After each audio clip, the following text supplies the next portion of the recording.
welcome to The Art of Adventure. This is episode 291 with the adventurer and author David Mauro. The Art of Adventure is the podcast where we look at human potential, entrepreneurship, unconventional lifestyles, and cutting-edge science. I'm your host, lead explorer and guide, Derek Loudermilk. You can find the show notes over at derekloudermilk.com.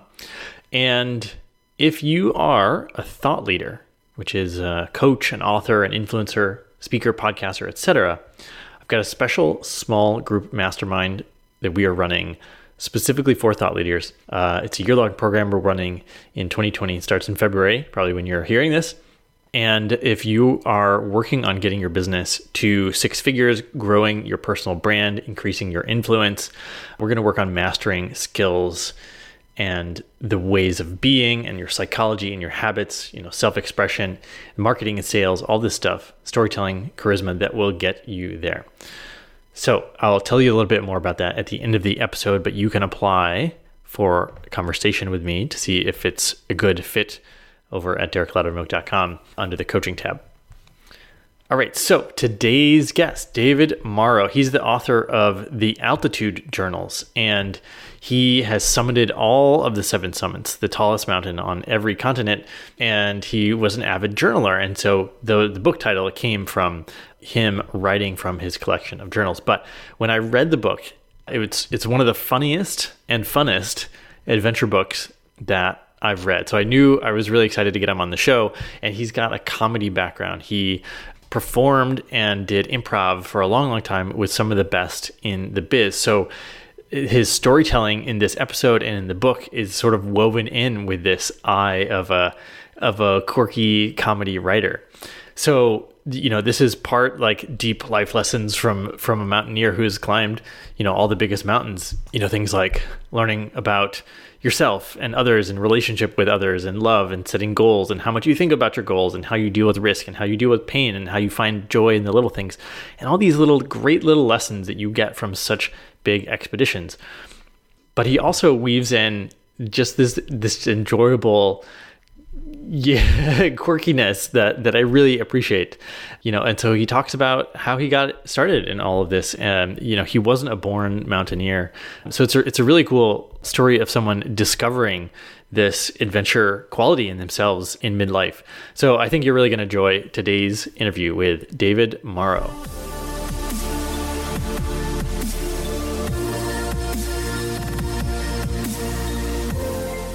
David Mauro, welcome to the podcast. Thank you. It's great to be here. Yeah, this is really exciting. I was reading your book and I actually just felt connected. I felt kinship with you. Your book is amazing, by the way. Thank you. Altitude Journals.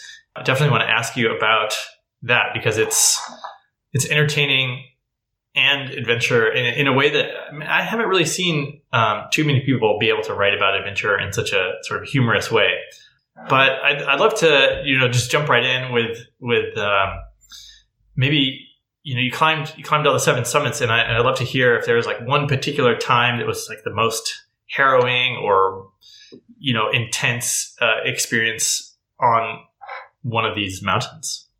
Well, I mean the one that stands out was on Mount Everest, and after 2 months of acclimation rotations, going up the mountain, coming down the mountain, moving camps higher, that sort of stuff, we were finally on our primary assault, where we were hoping it would take us to the summit. And the move between Camp 2 and Camp 3 involves climbing the Lhotse face, which is very nearly vertical, and it's bulletproof ice. And it's a lot of work. It's a couple of 1,000 feet of vertical gain. And, things were fine starting off, and I'm cooking along and making nice time and feeling pretty good. And we stop on this little ledge to rest. And as I'm standing there, I start to feel kind of dizzy. Then I start to feel kind of weak.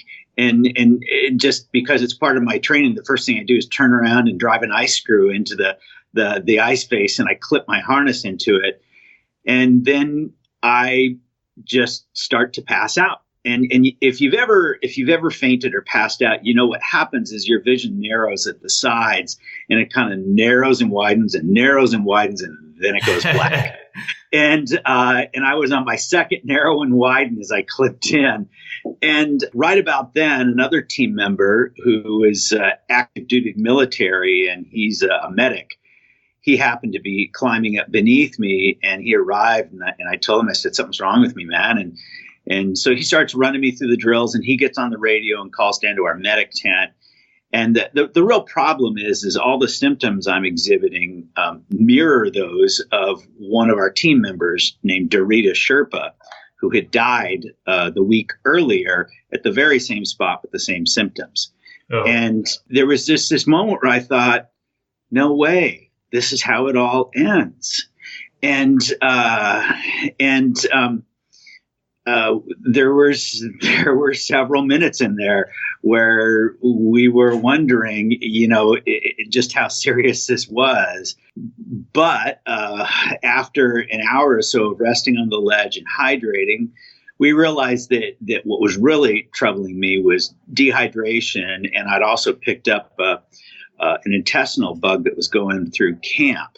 And they gave me permission to move higher to a bigger ledge where I could actually lay down and rest. And after that, I was feeling a little bit better. And they said I could continue up to Camp 3. And, the thing is, I don't know how many psychological steps are between I might be dying and I want to continue to the summit. But I skipped all of them. I skipped all of them, man. As soon as I wasn't dying, I was continuing up. And maybe that's symptomatic of the sickness of altitude climbers. I don't know, but that was my moment. I had other moments where they were nearly fatal. That's just part of doing this kind of thing. But that one stands out in answer to your question. And was it edema or something that you were thinking was the problem? Well, we would later find out that our team member who had perished, in fact, had a heart attack. Oh, wow. And so that's not what was troubling me. What was troubling me was mainly dysentery, and which can be fatal at high altitude because of the loss of fluid is so much greater than your ability to replenish it. But we caught it early, and all altitude climbers carry a pretty potent pharmacy of different medications with them, and we jumped right on those. And at Camp 3, they put me in a tent with another sick climber, and we shared a bottle of oxygen through a restless night. And when morning came, I felt a little better, and I kept going. And 24 hours later, I was standing on top of Mount Everest. I have this sense that it's harder to keep tabs on your health, to really know what's going on in your body when you're up that high and there's like other sensory inputs, like the cold and the altitude and stuff that you're not used to, and differentiating between like, am I unwell, or is it just like my body's adapting to the altitude? Am I on track there? Yeah, well, and your ability to track it is greatly impaired owing to the lack of oxygen. At 23,000 feet, which is where Camp 3 is on Mount Everest, something like 55% of the sea level oxygen is missing. And so you really can't even do simple math, which is why we have a staff down at base camp in our comms tent. And when we have climbers on the mountain, there's always someone up, and they're weighing in at the different points where climbers are and getting the readings on their oxygen canisters and calculating points of return and this sort of thing, because climbers really can't be relied upon to do that properly. Yeah, it's like I haven't done peaks quite so high, but I do some scuba diving, and we have these watches that tell us, like how to not get the bends, essentially. Which is, right. It's very nice. Yeah, technology is probably saving more and more of us all the time. Given that people die mountain climbing, and I do scuba diving or cycling, even people get hit by cars or crash and things like that, and so there is this like mortality is there, but I don't really think about it. Do you ever think about the possibility that you're doing a life-threatening activity, or is it not factor in at all? Well, I do think about it. There are 2 points where I think about it. One is in the preparation, because I don't want to die for the sake of something I actually had control over, right? So I'm gonna think about my equipment, and if there's better variations of that equipment for greater safety and greater chances of success, I'm going to try and understand as completely as I can what I'm getting into, where the bottlenecks are, where the major risk points are, and I'm going to train to move through them fast. Use the solution to managing exposures, to move through it fast. Don't hang around in those spots. And then the other time I think about it is when I'm actually engaged in the pursuit. I'm constantly monitoring the snowpack for avalanche risk, the strength of the ice to make sure it doesn't dinner plate off with me on it, that sort of stuff. I'm not really thinking about, the death part of it when I'm engaged in it. That would be, I think, too much of a psychological distraction, but I'm certainly monitoring the things that would lead to it. Gotcha.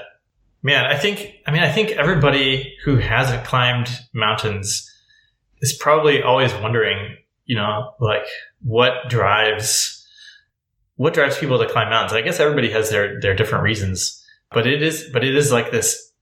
Climbers are kind of obsessed. Like that's my view from outside of it. Would you agree with that? Yeah, I would. In the course of my major climbs, I journaled the entire time, and those journals became my book, and thus the title, the Altitude Journals. But readers will find that there are many instances along the way where I just ask climbers, "Why are you doing this?" And what I discovered is that, generally speaking, altitude climbers are no better than non-climbers in answering that question. They'll start off talking about, a goal or what have you, and in mid-sentence it becomes sand passing through their fingers, and it's gone. They really can't actually express why they're doing it, and I think the bottom line is joy. I think they're happy doing it. And I think they're not just happy when they're doing it, but they're happy when they're thinking about it.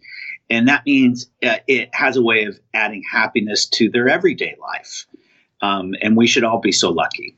Yeah. My wife said, why do you race bikes? And I said, well, I really love it.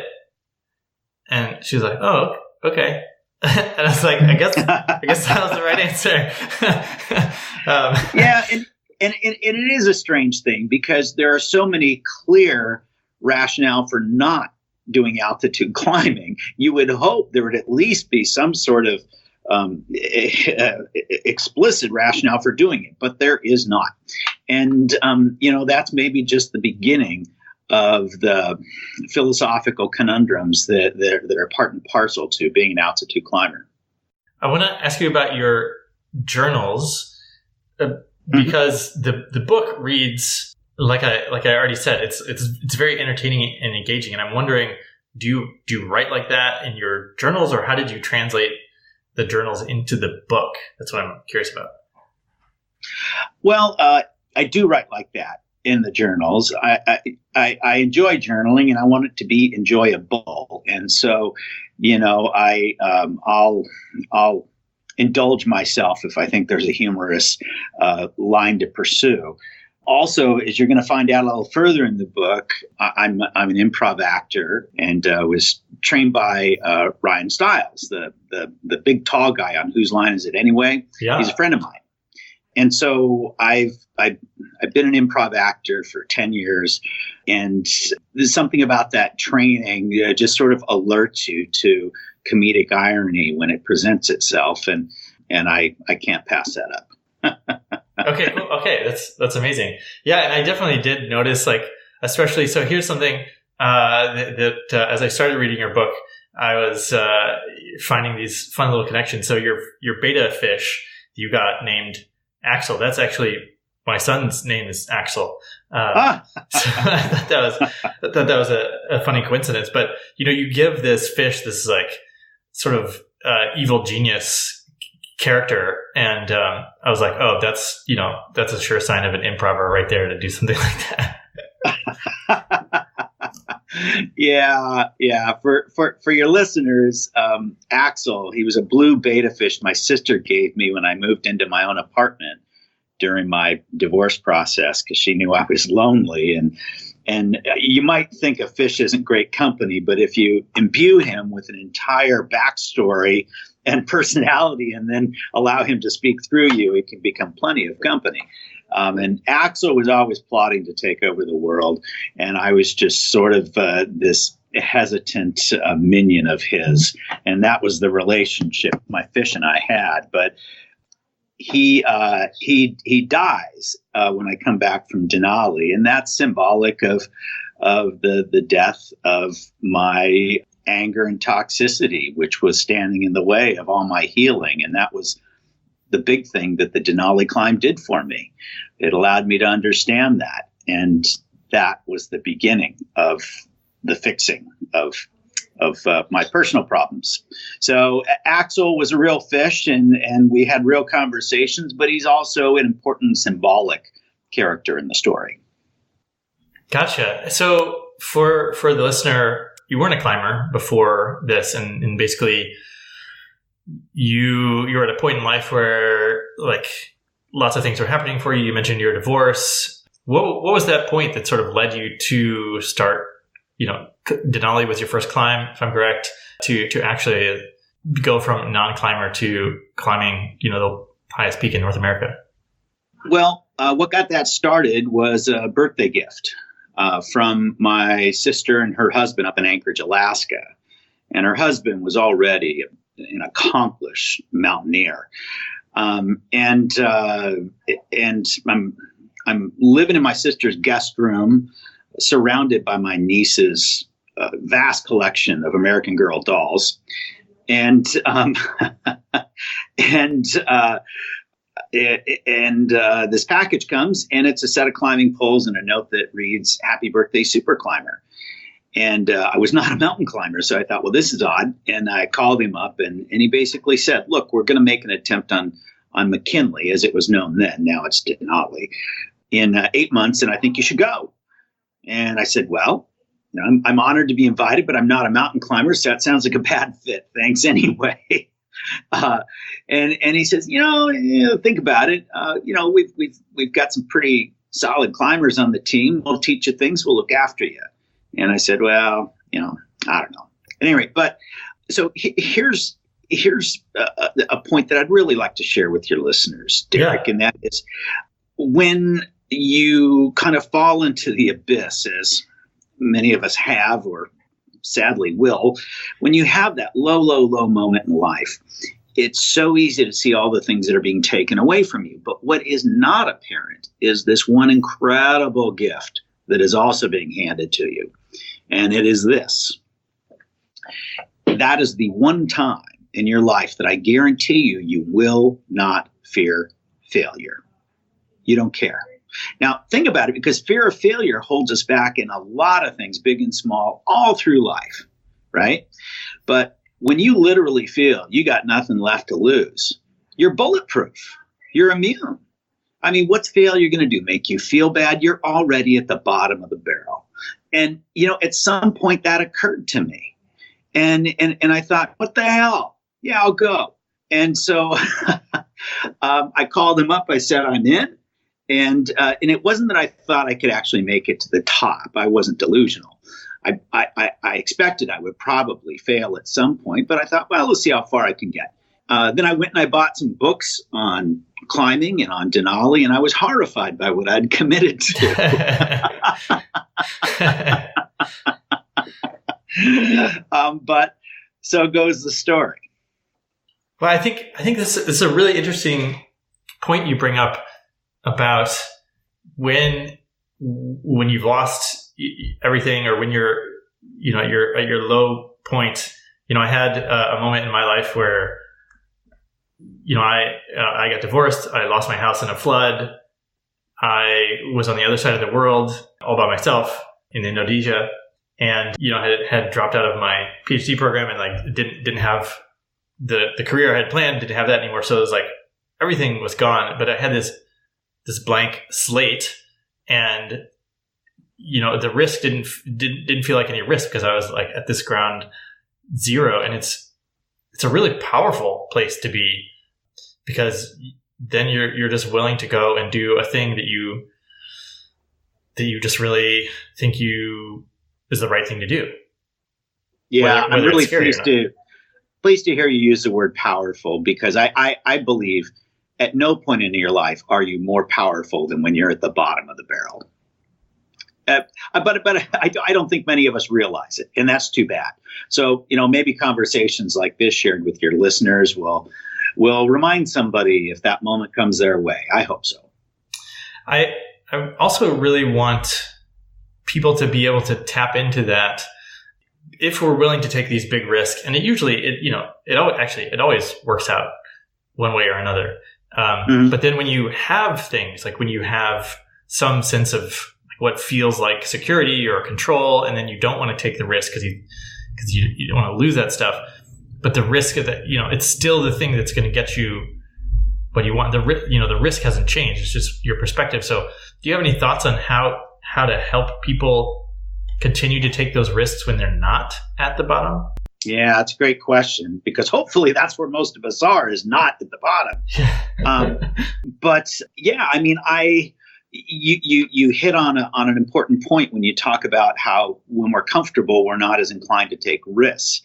And yet I think most of us understand all growth occurs within the prism of some sort of risk, right? I mean, comfort is the essential enemy of all growth. So if we're comfortable now and yet we wish to grow, we're going to have to open our heart up and our mind up to the possibility of putting ourselves in uncomfortable circumstances. And since this is about adventure travel, I think that's a great way to do it. If we can just let go of the idea of having clean, comfortable surroundings in a private bathroom and all these sorts of things, you can see the world pretty cheaply. And when you do, you're going to learn some important things about other people. And what you'll realize is that you're actually learning about yourself. People are the same everywhere, and I have been everywhere. They all want to have enough to eat. They'd like shelter. They'd like to feel safe. They'd like to think their kids have got a shot at a better life than they had. They want to laugh. They want to dance. I mean, everybody falls within those same categories, and the richness of the variety of ways that this is expressed is just so life affirming.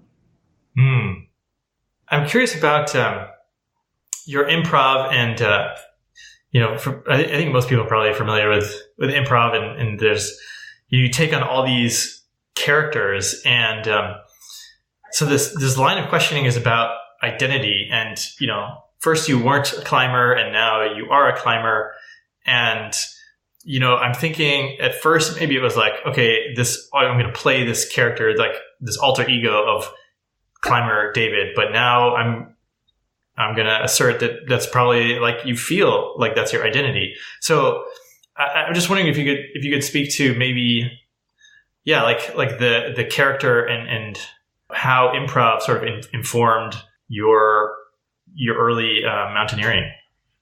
Thank you. Yes. So during the darkest days, improv was my savior, and it wasn't just the divorce. My brother had died and my career was in trouble. And so it was kind of a confluence of crappy stuff. And I really did not feel good about myself as a person, but I could go on stage and be somebody else for an hour and 15 minutes. And that felt great. So I lived for the 4 shows I would do each week and a chance to be someone other than me. So it was kind of a savior there. But one of the things that you learn if you do improv long enough is to listen. And that's literal. You need to listen to what other characters are establishing so you know where the scene is and who is who and what is going on. But you need to also listen to your own creative voice. And that will tell you who you are and when to enter a scene and what to add to the information that's in that scene. But you can't hear that creative voice if you're in your own head and you're trying to mastermind it and force your way into a scene. You've got to be okay in free fall with just quieting your mind and observing what's going on. And your training will lead you to the point where oh, what this scene really needs right now is a gangster with a Tommy gun or whatever. And so you listen, and then the next thing is you trust. You've got to trust that your creative voice is correct, and then you act. And what happened at some point for me was life was so much better on stage than it was everywhere else that I decided to just try living my normal life the same way, to listen to that creative voice, trust what it had to say, and just commit. Don't question it. Don't require that it makes sense now. Just commit and go. And so if it said Africa, I went to Africa. If it said Antarctica, I went to Antarctica. And with each of these experiences, the richness of their lessons was so immense that I became more and more and more confident trusting that creative voice. I did improv for a long time in college, and then again a few years ago I had this great group when I was living in Bali, and we were doing shows and everything. And eventually I had this realization one day that very, very similar. Like I could do improv all the time. Like it didn't have to be normal. I could just make stuff up, and it was this amazing realization. Everyone around me was like, yeah, of course you could do that. Like, what are you crazy? But it was so profound for me, and now I have kids. And so like I can play characters with them and it doesn't feel weird, or, it really helps like the goofing off with kids, especially. Yeah. And I guess I want to follow up on this point about, well, gosh, there's so much there, but, when did you feel like a climber, and how did that shift, or do you feel like a climber now? No, I don't. Okay. Interesting. And that probably sounds strange for a guy that climbed the 7 summits, but no, what I came to realize is climbers, these are people who love the mountains. They would choose to be in the mountains even if there was no chance of going to the summit. They're mountain lovers, and they are happiest there. That's not me. The mountains are a really hard place to exist. And the main entree on the menu for an altitude climb is suffering. It's just a question of how much and how you manage it. And just being really honest about it, that's my experience with this stuff. So I came to realize that I was a very different case from most of the people around me when I would go climbing. I was what I call a seeker, and as a seeker, you listen for life's instruction and you follow it, seeking the answer to why you're doing it. And if I could just bear down on that point for a moment, most of us, when we choose an activity, that's us speaking. Okay, maybe a bucket list, right? You got your list of things you're going to do before you die. So I choose something from the bucket list. That's me speaking. All right. But when something that's not on the bucket list chooses you, that's life speaking. And it's a really good idea to listen at that point. But the difference between that and the bucket list is the things you choose on the bucket list, before you even start, you know why you're doing them. But the things that life chooses for you on its list, the why question is the last thing answered. It comes after the experience. You have to go into the experience with an open mind and heart, and just trust that it will make sense at some point. And for me, the whole message of my climb in Alaska and Denali, it came 4 months after I got back. I was mowing the lawn and wasn't even thinking about it. And it just popped into my head, and I just stopped with the mower running. I said, oh my God, that's that's why that had to happen. That's why I did that. And those are incredible, powerful moments, but they're too rare for most of us who live within the gospel of linear thinking that defines Western philosophy. And so, my hope is that in illustrating my experience with that through the book, maybe it'll have an impact on a few lives. Yeah, I mean, gosh, that's almost scarier than thinking about the actual, being on the mountain is, if you have a plan for your life and you've got your, strong reasons why for your goals, and then, something is compelling you to do something different or not what you were expecting, or, a completely different lifestyle, or all these things. And you're like, gosh, can I really trust this voice that's telling me that I should do this thing, even though it's not in my, plans? Yeah. Yeah. I'd like to give you an example from the book that I think will flesh this point out more. So I got back from Denali, and after a period of recuperation, I was trying to get back to my life.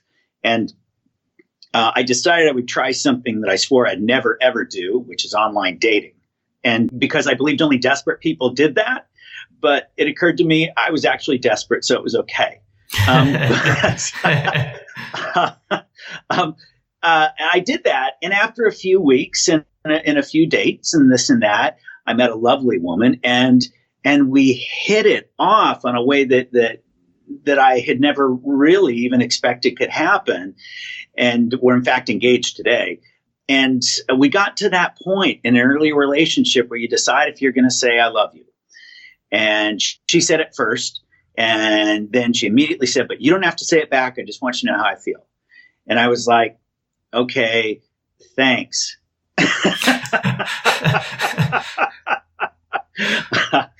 Because I was still engaged in trying to protect myself, right? After all I'd been through, I just couldn't make myself that vulnerable.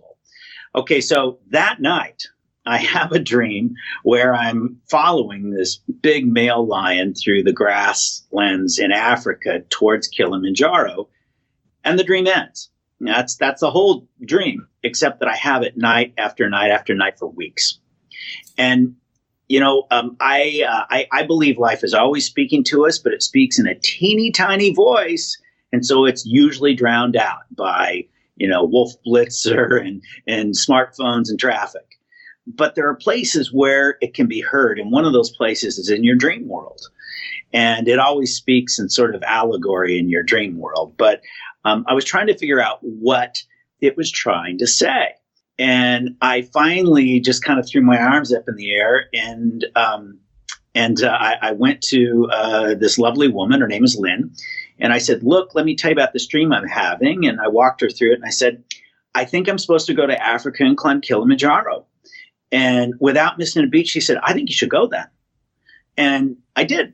And there was this moment after the climb where I'm on safari and I'm way, way out in the Serengeti, and we're like this little oasis. And there's a little pond, and there's a pride of lions all sleeping with full bellies, and all the other animals are wandering around them. They know the lions aren't a threat. They've eaten. And my guide is explaining all these things as we sit in the protection of our Land Rover. He's saying, okay, so, this plant here has a toxin that'll blind a man. This one here has a thorn that will dig in until infection sets in. And he's going on and on and on. And I'm looking at the lines, and I have this thought, this is the most dangerous place I've ever been. And it's also the most beautiful place I've ever been. And I thought in that moment, well, that's nature, right? Risk and return are always hand in hand, danger and beauty. And not so in the man-made world. In the man-made world, we have guardrails and signs and laws and rules and all this sort of stuff so that you can take without giving. You can experience beauty without having personal risk. And then I had this aha moment. That's exactly what I was trying to do in my relationship with Lynn. I was trying to experience love without personal risk. And for the first time ever, it occurred to me that love is not a creation of the man-made world. It's a creation of nature. And you've got to play by nature's rules, which means if you're going to experience the fullness of beauty or love, you're going to have to accept personal risk.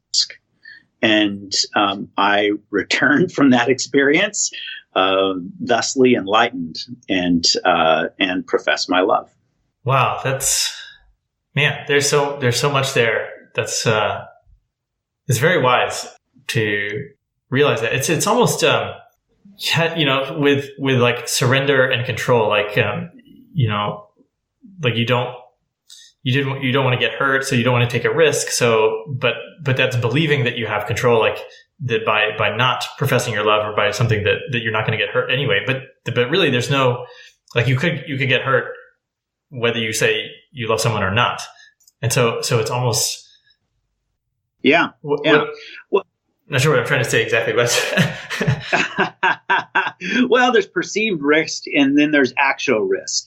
And I think that's what you're sorting out, is that even if you don't speak the truth of your love, you're still going to get hurt if the relationship ends, maybe more so because you'll realize that you engaged in it in a somewhat fraudulent way.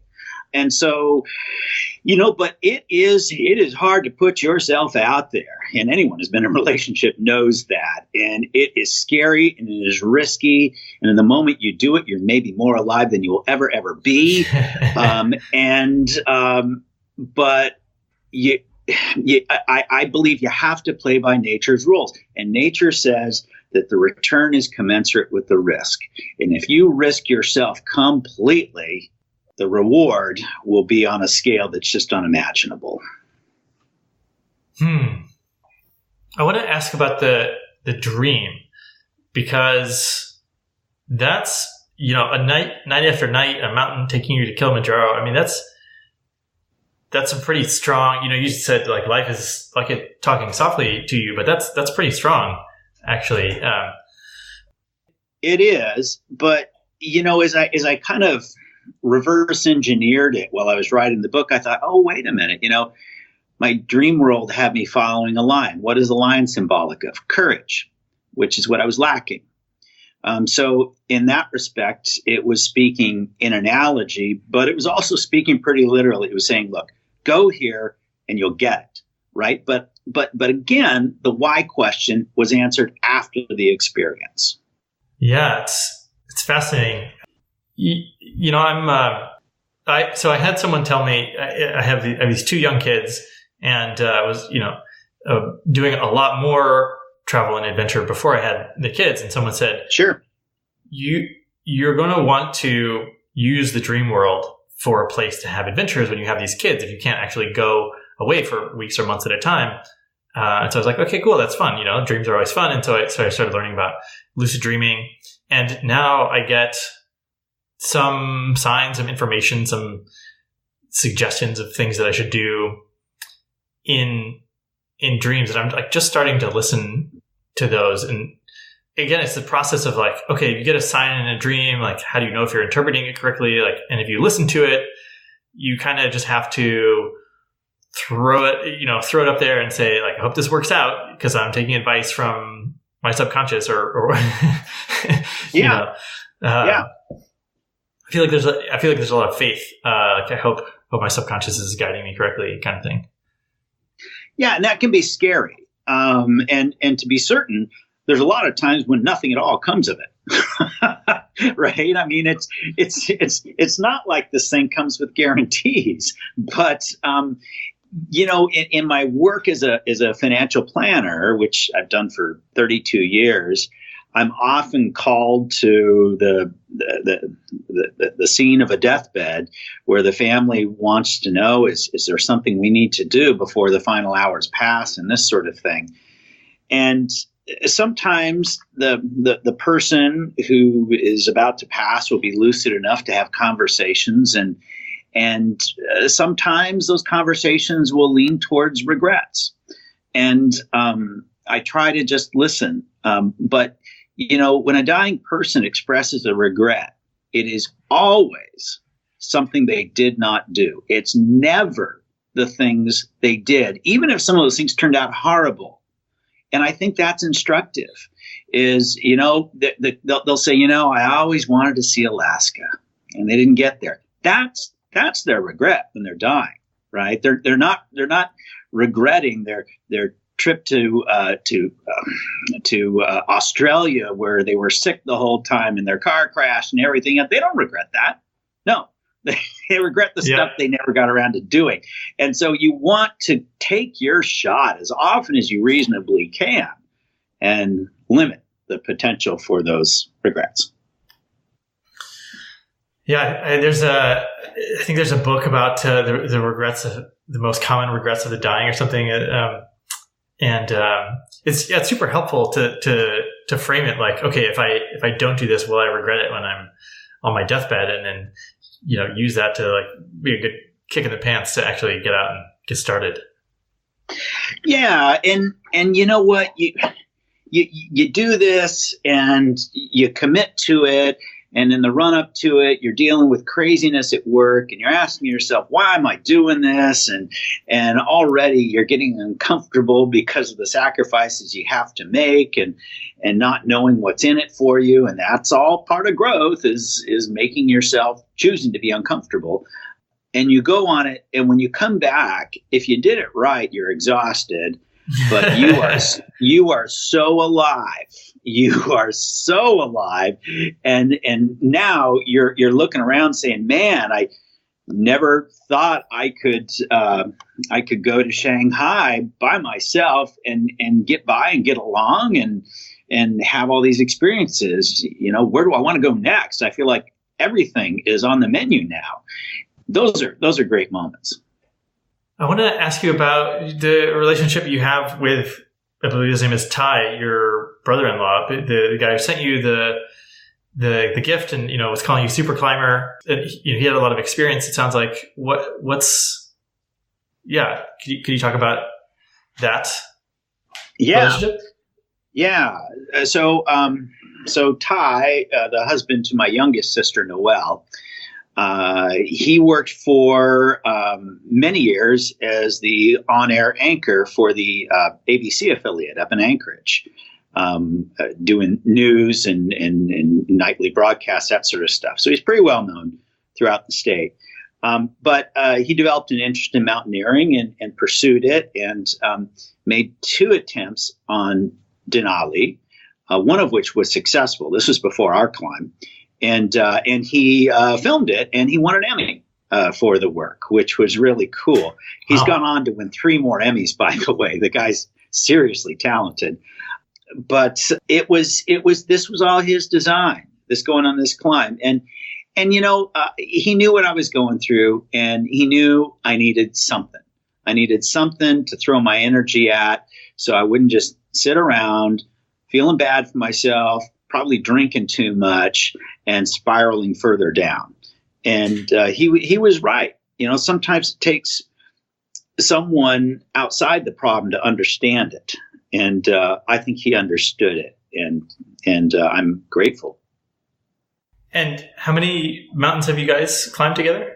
Let me see. So, of the 7, we climbed Denali together, we climbed Aconcagua together, and we climbed Mount Everest together. Okay, cool. And so he sort of identified to some extent, like this could be good for Dave. And, but now you guys have gone through all this stuff together. So, has it evolved sort of that, so he's like reaching down this helping hand, but now you guys have gone through all this stuff together. Oh yeah. Yeah. I'm sure you can appreciate from your own experiences in travel and so forth is that shared experiences are the most valuable. And part of it is your ability to go back, and you can say, hey, remember when we were in that tent at 20,000 feet and we took turns holding up the tent pole for the roof all night. You can sort of relive those moments together, and it's a 1 + 1 = 5 sort of experience. So no, our friendship, our relationship grew and deepened in ways that I value tremendously. Yeah, it's. I think especially if you've gone through this, what we call type 2 fun. These experiences that are a huge pain in the butt or scary, like while you're doing them, but then the story afterwards is actually really quite good. That all these type 2 fun experiences with people, and you just get these wonderful memories that you can talk about. Right. Right. There's one more concept that you talked about in the book that was really interesting. You talked about the guys who are climbing, who are focused on the summit, as this one big goal, were the ones who didn't make it, and the ones who were just sort of focused on the day-to-day had no trouble. Could you talk about the apparent incongruity there? Yeah. So the thing is to be certain, everybody who leaves on a big expedition like this would like to get to the top. So we all have a goal. We all have a big goal, and it's a shared goal. But unless your big goal is nearby, you have to be careful how much you think about it. If you're in the final 200 yards of a marathon, go ahead, think about it, give it everything you have left. But if it's a 2-month expedition, you got to be careful because you can burn yourself out. And the thing is this is that goal, that big goal, it needs to be kind of like a radio set to a low volume in the next room. Okay. So that, it's there. You kind of get a whisper of it now and then, but it doesn't dominate your thinking on a day-to-day basis. The climbers who make it to the top view each day as its own mountain climb, and they give no thought or energy to what will follow. Yeah, we know that the head wall is our next challenge, and it's going to be a beast, and I'm really not even sure if I can make it up that thing, but I'll have plenty of time to dread that tomorrow. So today, all I'm going to worry about is rebuilding our wind walls around our tents so we can get some sleep tonight. That is today's climb, rebuilding wind walls.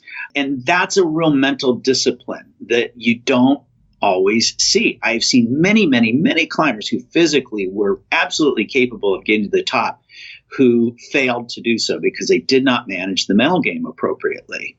And what happens is this: if you're only there for the summit, the measure of suffering required to get there will outweigh any possible gratification of standing on the summit. It's an asymmetric relationship. Okay. And what's going to happen is you're going to have a bad day, and all climbers do.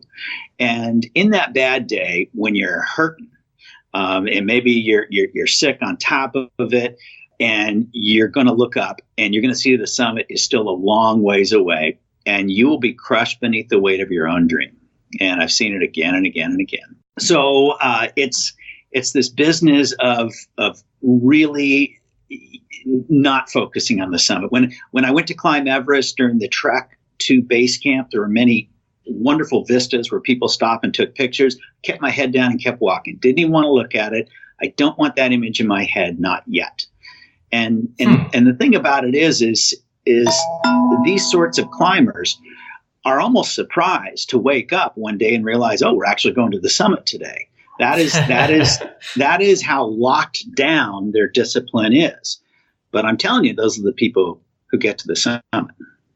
What I'm wondering is it because if you're looking at the summit and you're realizing, here's how far I have to go, it's like you're focusing on what you don't have. It's like focusing on what you're lacking. And if you just pick any other goal, like, I want to be financially free, or I want to graduate grad school or whatever, if you focus continually on like, that I don't have this already, then your attention is like on where you're lacking. But if you're focusing on like the present moment or what I'm doing right now, or like this, like the next step, like each little tiny win, then you're more focusing on like what you have and what you can do. Does that make sense? Yeah, it does. It does. And, it's a question of focusing on the destination or on the journey. And, mountain climbing, no different from anything else. The journey really needs to be where the value is. And so, these climbers who treat each day as its own climb also understand that it is absolutely essential to find some piece of joy in each day. And it doesn't matter how small it is, or if you even have to kid yourself calling it joy. You have to find joy in each day, because your ability to climb today's mountain is greatly impacted by whether you found any joy climbing yesterday's mountain. And obviously, this is a lesson that passes to regular everyday life too, as well as other challenges. A lot of times when I'm speaking at groups, someone will come up afterwards for a private moment, and they'll say, I'm fighting cancer right now. And what you said about finding joy in each day and treating each day as its own climb really resonated with me. But the lesson's the same, regardless of the context we place it in. Yeah, it's wonderful. Is there anything that we haven't touched on that you would like to share? Well, I guess with regard to the book, I'd like to say a couple of things if I could. Yeah. People hear about a lot of books because thousands and thousands of them are published every year. And so just for what sake third-party testimonials may offer, the book is rated 5 out of 5 stars on Amazon with 123 reviews. Super impressive. So lots of people seem to like it. It also was a grand prize winner of the Beverly Hills Book Award. And I'm awful proud of that too. So I know a lot of people consume books in audio. It is on iTunes and at Audible, and I read the book. So you have that option. It's also in ebook reader and of course, print edition as well. And you can find it on barnesandnoble.com and Amazon and all that sort of stuff. And if you read the book and you like it, I just asked, please post a review on Amazon or on Goodreads or something like that. And if you read the book and you don't like it, please don't post a review on Amazon or Goodreads. Don't skew my 5 stars. That's right. At any rate, so if listeners would like to follow along, the best place to do it really is the book's Facebook page. And you just search out The Altitude Journals. Because as I'm on my book tour, I'm posting little videos and fun stuff and things that are interesting to the story. And I went down and visited the Ellen DeGeneres show last week and got some neat shots from that. So that's a great way to follow along. Otherwise, on Instagram, I am at David J Mauro. Mauro is spelled Mauro. I'm trying to hold on a second. I got it here. So my Twitter is at David J _Mauro. And my website is davidjmauro.com. There you go. All right. Yeah, I can attest that I'm part of the way through the book. It's really wonderful. Yeah, actually, can I ask you really quick? As you were taking from the journals and putting them into the book, you already said you're writing to sort of entertain yourself, or if there's something in the journaling you wanted to pursue. But I'm curious, like that process to get a book that's an award-winning book, that's so highly regarded. Was there a key point in transcribing those journals into the book that allowed that to happen? Yeah. Well, first of all, it was gaining some perspective. So I'd finished the 7-year adventure, and some time had gone by, 6 months or so. And I was sitting in my den and looking at this stack of weather-beaten journals. And I just had this thought. I thought, I'll bet there's a book in that. And I started going over them in chronological order. And the major story threads emerged right away. And then several other sub-themes emerged. And I went all the way through all the journals, making little notes about story threads only. And sort of decided which of them worked together in ways that would create a worthwhile message and an experience for readers. And then I spent the next 2 years turning the journal entries into the book. There are a few that are verbatim from the journals, but most of them have been doctored to a certain extent. When you journal at 25,000 feet, you don't always make a lot of sense. And so those ones needed to be cleaned up a little bit. But that's how it came together. And the first draft of the book was almost 700 pages. we're climbing 7 mountains, and I had a lot to say and to share. And my editor, who is a wonderful, brutally honest man, I handed him the book, and he didn't even crack it open. He just handed it back. He said, "Cut it by a third." I said, "What? A third?" He said, "Yeah, cut it by a third." I said, well, which third? I mean, and he says, "It doesn't matter." He says, "You got to cut it by a third." He says, "Look, I'm going to shoot you straight. You're nobody, right? You're an unknown author. No one is going to commit the time it takes to read a 700-page book for an unknown author. It won't sell. Cut it by a third." That was it. Wow. So that's a lot of pages. Yeah. Yeah. So a lot hit the floor in the process, but to his credit, I think it's a stronger book because of it. So, that's how the experience panned out. Amazing. David, thank you so much for coming on the show. It's really wonderful to hear all the stories and your collected insights about all this important life lessons. So it was a real pleasure. Well, you're very welcome, Derek, and I appreciate you spending some time with me. Really enjoyed the interview, and I can tell we're philosophically cut from the same fabric just with the amount I've learned about you in the course of this. So, thank you. I enjoyed the experience, and thank you to your listeners. Yeah, thank you. All right, have a great rest of your day. All right, you as well.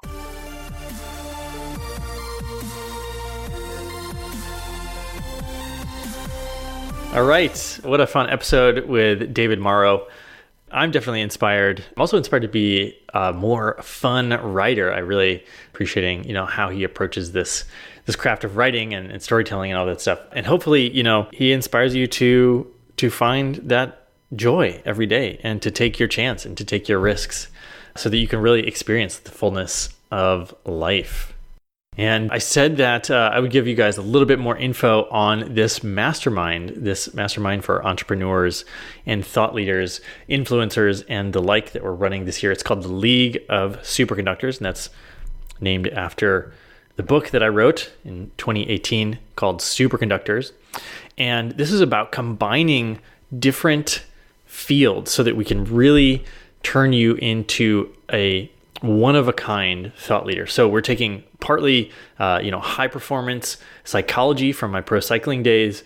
We're taking brain science, habit formation, and all this stuff, working with your biology, and then ancient wisdom and metaphysics. And then we're looking into, business strategy and marketing and what's on the cutting edge there. So we're going to combine all of this so that you have all the tools you need to really stand out and be the number one in your field, be the only one in your field, and really set yourself apart from what everybody else is doing so that you can deliver your true calling in the world, because that's why a lot of you are doing this in the first place, because you don't have any other choice. So I want to give you the tools that you need to both grow your audience and to increase your income, increase your business, so that you can sustain your mission.